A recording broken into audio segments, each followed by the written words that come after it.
बिस्मिल्लाहिर्रहमानिर्रहीम। BS Urdu 6th semester. इंतज़ार हुसैन का लिखा हुआ नावल आगे समंदर है के बारे में फ़नी फ़िक्री तज्ज़िया पेश किया जाएगा। इस नावल में चूँकि इंतज़ार हुसैन माज़ी की दास्तानों की बाज़गश्त इनकी तहरीरों में नज़र आती है, क्योंकि अब इसमें वो कुर्तबा और नाता की तारीख़ के हवाले से माज़ी से मोहब्बत, माज़ी परस्ती और रवायत में पनाह की तलाश बहुत नुमायाँ है। पुरानी इक़दार के बिखरने और नई इक़दार के सतही और जज्बाती होने का दुख वाज़ेह है। इस नावल में उन्होंने ये पैगाम देने की कोशिश की है कि मुस्लिम कौम की ताबनाक तारीख़ कहीं गुम होती जा रही है। इस कौम का एक दौर ऐसा भी था कि जब कश्ती बनाकर समंदर का सीना चीरते थे और दुश्मन के गौल में जाकर उन कश्तियों को जला डालते थे। अब वो तारीख़ कहीं खो गई है और जो कौम साहिल पर उतरकर समंदर की तरफ पुश्त करके कश्तियाँ जला देती थी, अब उनके सामने समंदर है और अब कोई कश्ती भी नहीं बनाई गई। तो क्या ये डूबने की तैयारी है? ये पूरा नावल हालात हाज़रा पर नज़र रखते हुए कौम को उभारने, माज़ी से सबक लेने और हौसला अफजाई के इर्द गिर्द घूम रहा है। आपकी याददाश्त के लिए ये है कि तारिक बिन ज़ियाद एक मुस्लिम मुजाहिद का मशहूर वाक़या है कि जब उसने उंदलस, जो मौजूदा स्पेन है, इसके साहिल पर उतरकर सारी कश्तियाँ जला डाली थी ताकि उसके मुजाहिदों को वापसी के लिए कोई रास्ता, कोई कश्ती नज़र ना आए, तो वो अपनी जान लड़ा कर वहाँ उस वाक़या में जो कि वहाँ पर पेश आने वाला था उसमें फ़तह हासिल करें। इंतज़ार हुसैन जो थे वो उन्होंने इस हवाले को अपने ज़हन में रखा है, जैसे दूसरे मुसन्निफ़ीन भी मुसलमानों की तारीख़ बयान करते हुए ज़हन में ऐसे वाक़यात ज़रूर रखते हैं। आगे समंदर है का मतलब भी यही है कि कश्तियाँ जलाकर हिम्मत करने वालों को के तो पीछे समंदर था, अब इनके तो आगे समंदर है। चुनाचे देखते हैं कि पहले दो नावलों में इन्होंने लाहौर के बारे में लिखा था कि वहाँ पर आबादी जो थी वो मुकम्मल हो गई। जब हिजरत करने वालों से लाहौर भर गया तो बहुत से नए आने वालों ने कराची का रुख किया, क्योंकि कराची में काफ़ी गुंजाइश थी और वहाँ लोग जाकर बस गए। फिर वक्त गुज़रता गया और वहाँ हालात ख़राब होते गए। गोलियों का निशाना बनने वाले परेशान लोग पनाह चाहते थे। मालूम नहीं ये कत्लेआम कौन कर रहा था और इस बात की तहरीक कौन देता था। यही मेरे सामने बात आई और मुझे नावल लिखने पर मैं आमादा हुआ। ये इंतज़ार हुसैन ने ख़ुद लिखा है और कत्लो गारत, डकैती, गोलियों, बमों का ये वाक़या जो कराची में हो रहे थे, उन्हीं के पेश नज़र उन्होंने इसमें पूरी तारीख़ को भी बयान कर दिया और वाक़यात को भी इससे तकरीबन सबक लेने की उन्होंने बात की है। अब कहते हैं कि बहुत से नुकात इनके बारे में भी कहते हैं कि आगे समंदर है का प्लॉट मुश्किल है, जो आम कारी की समझ में नहीं आता। कहानी के हिस्से बिखरे हुए हैं, जवाद की मदद से कहानी चलती है। जो भी वाक़या उसे याद आता है उसी तरफ नावल मुड़ जाता है, कहानी आगे बढ़ जाती है। और कहते हैं कि जो भी जवाद जब वहाँ अपने गांव की तरफ जाता है तो दरख्त और पेड़ उसे वो नज़र नहीं आते जो उसके ज़माने में थे। वहाँ बंदर होते थे, वो भी उसे नज़र नहीं आते। दुकानें, मार्केटें बन गई हुई हैं वहाँ पर, तो उसका दिल बहुत उदास होता है। वहाँ पर उसकी मुलाकात मैमूना से होती है, जो बचपन में उसके साथ खेलती थी। तो वहाँ इस वक्त वो जवान थी और ये जवाद भी, इसकी बीवी जो थी, उसे इंतकाल कर चुकी थी। उसका बेटा अमेरिका जा चुका था और इसको कहा गया कि वो मैमूना से शादी कर ले, लेकिन ऐसा ना हुआ। हालांकि अगर होता तो शायद नावल की एक कोई बेहतर सूरत हाल सामने आ जाती। चुनाचे अब इसमें बहुत सी बातें वो लिखते हैं कि ऐसा होता है कि वो अमूमन इंसान अपने माजी से जुड़ा हुआ होता है, अगर ज़्यादा ही जुड़े हुए हो तो फिर माजी परस्त कहलाते हैं। चुनाचे एक इक़्तिबास में नावल में लिखते हैं कि पहले वो लोग इन मेरिठियों में ऐब निकालते थे और मैं पर्दा डालता था।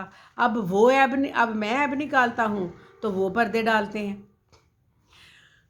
اور وہ لوگ جو پردہ ڈالتے ہیں وہ گھما پھرا کر جتاتا ہوں کہ یہی کمبو ہیں، واقعی کینچی والے ہیں۔ اب ان کی توصیف میں خوبیاں نظر آتی ہیں۔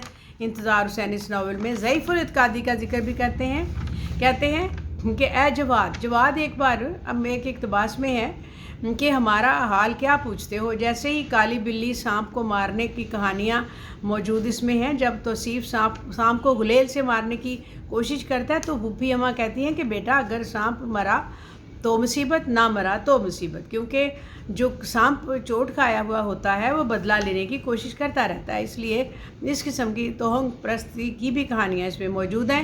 معاشرہ ہندو اور مسلمان کا مل کر ماحول جو بنا ہوا تھا اور جس کو انتظار حسین یاد کرتے ہیں، اور لسانی ڈھانچہ جو اس وقت تھا اس کے تحت جو محاورے بولتے اس کہانی میں شامل کرتے ہیں وہ بھی کچھ اسی طرح سے ہے۔ جیسے کرداروں کی زبان ایسے ہے کہ ملا کی دوڑ مسجد تک، 9 2 11 ہو جاؤ، اور ایک پنتھ 2 کاج، بندر کے ہاتھ استرا، آٹے کا چراغ اندر رکھو تو چوہا کھائے، باہر رکھو تو کوا لے جائے، آنکھ ہو جل پہاڑ ہو جل، ایک کریلا تو دوسرا نیم چڑھ۔ اسی طرح سے کہانی میں بہت سے واقعات ہمیں اب مشہور جو باتیں تھیں وہ سامنے نظر آتی ہیں کہ چونکہ یہ تقسیم کے حوالے سے ہی لکھا گیا ہے، اس لیے اس میں ماضی کی داستانوں کی جو بازگشت ہے وہ بہت اچھی طرح سے نظر آتی ہے۔ شروع میں ہی وہ لکھتے ہیں، آغاز ہی ناول کا ایسے ہے کہ یہ اصل میں اس زمانے کا ذکر ہے جب عبد الرحمن اول کے بوئے ہوئے درخت کھجور پر 225 برس بیت چکے تھے۔ صحرائے عرب کی جو حور تھی وہ اندلس میں رچ بس گئی تھی۔ قرطبہ، اشبیلیہ، غرناطہ، تیلیا کے گھروں کے صحن اب ان کے اپنے گھر تھے، یعنی اندلس میں اسلامی دور کا آغاز ہو چکا تھا، اور ان تحریروں میں ماضی کی داستانوں کی بازگشت ہی ہے۔ قرطبہ اور غرناطہ کی تاریخ کے حوالے سے ماضی سے محبت، ماضی پرستی، روایت میں پناہ کی تلاش بہت نمایاں ہے۔ پرانی اقدار کے بکھرے ہوئے اور نئی اقدار کی سطحی اور جذباتی ہونے کا دکھ واضح ہے۔ اس ناول میں انہوں نے یہ پیغام دینے کی کوشش کی ہے کہ مسلم قوم کے تابناک تاریخ کہیں کھو گئی ہے۔ اس قوم کا ایک دور ایسا تھا جب کشتی بنا کر بھی اپنی وہاں پر فتح حاصل کر لیتے تھے، اور اب اس میں وہ کہتے ہیں کہ اب ان کے آگے سمندر ہے، ایک جواد ہے، جو ایسا شخص جو ہجرت کر کے پاکستان آتا ہے اور وہاں مجو بھائی اس کی مدد کرتے ہیں۔ سارے ناول میں جواد کو ماضی یاد آتا رہتا ہے اور یادوں کا تانا بانا ایک دوسری یاد میں مکس ہو جاتا ہے، اور یادوں کا یہی طریقہ آگے بڑھتا بڑھتا ایک یاد، دوسری یاد، پھر تیسری یاد، بس یادوں کا ایک لڑی سی بن جاتی ہے جو ایک گلی سے نکل کر دوسری گلی، اس نگر سے اس نگر، اور گلی گلی کوچا کوچا گھومتی قرطبہ پہنچتی ہے۔ وہاں سے غرناطہ، وہاں سے اشبیلیہ، وہاں سے بغداد، اور چل سو چل، مانسرو جھیل، متھرا نگری، اور پھر کتنے ہی کردار، ابن حبیب، عبداللہ، گنیش مہاراج، گرو، شمبھو، نریندر، پھوپھی اماں، بڑی بھابھی، چھوٹی اماں، خیرل بھائی، شنکر، چھوٹے میاں، بشو بھائی، باجی اختری، توصیف مرزا صاحب وغیرہ۔ غرض ماضی میں رہنے والے ایسا شخص ہے توصیف صاحب جو بظاہر اپنے ماضی کی یادیں پورے جہان کی یادوں سے خلط ملط کر بیٹھتے۔ کراچی، جس شہر میں وہ آ کر آباد ہوئے، وہ دن بدن اجڑتا جا رہا ہے، لاشیں گر رہی ہیں، گولیاں چل رہی ہیں، بینک لوٹے جا رہے ہیں اور موت رقص کر رہی ہے، لیکن مشاعرے ہیں کہ رکنے کا نام ہی نہیں لیتے، اور مجو بھائی ہیں کہ باز ہی نہیں آتے، کہ محفل ہی سجائے رکھتے ہیں۔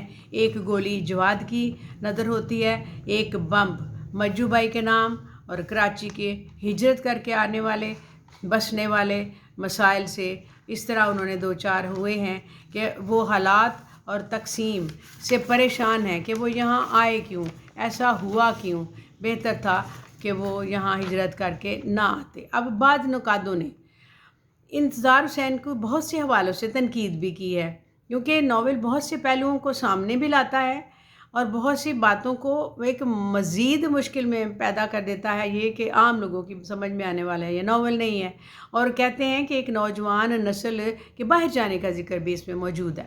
जिसे वो कहते हैं कि जो मुलाज़मतों के सिलसिले में जो लोग हालात से मजबूर होकर नकल मकानी करने पर मजबूर हैं, और जो शख्स इस वक्त ये देख रहा है कि वो लोग वहाँ जा रहे हैं, वो कुछ कर नहीं सकता, कुछ बोल नहीं सकता। और फिर वो कहते हैं कि एक जगह, अरे जवाद, हमारे बच्चों का क्या पूछते हो कि वो पंजाबी क्यों नहीं जानते, वो लखनऊ आईटी के पढ़े हुए हैं, कॉलेज के पढ़े हुए हैं, इसलिए अब पंजाबी से तो गए।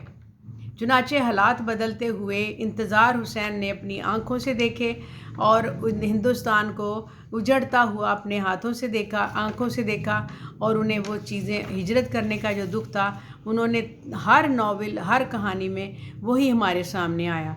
और आगे समंदर है में भी वो यही बताना चाहते हैं कि वो मुसलमान कौम को तारीख़ से सबक लेना चाहिए, क्योंकि मकसद ही यही है कि पीछे समंदर था, वो कश्तियाँ जला के आगे बढ़ते थे, और अब आगे समंदर है तो अब क्या करेंगे? मुश्किलात सामने है।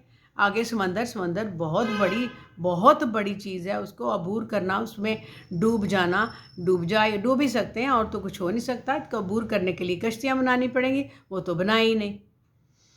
अब इसके नॉवेल के अंदर बहुत सी बातें और भी हैं जिसको आप इसमें शामिल कर सकते हैं। इसको सुनकर आप इसका तज्ज़िया भी कर सकते हैं, और अपना जो पढ़ाई करें उसमें इसको सुन के शामिल करें, और इसको सब्सक्राइब करें, शेयर करें, लिंक करें। शुक्रिया। अस्सलाम वालेकुम।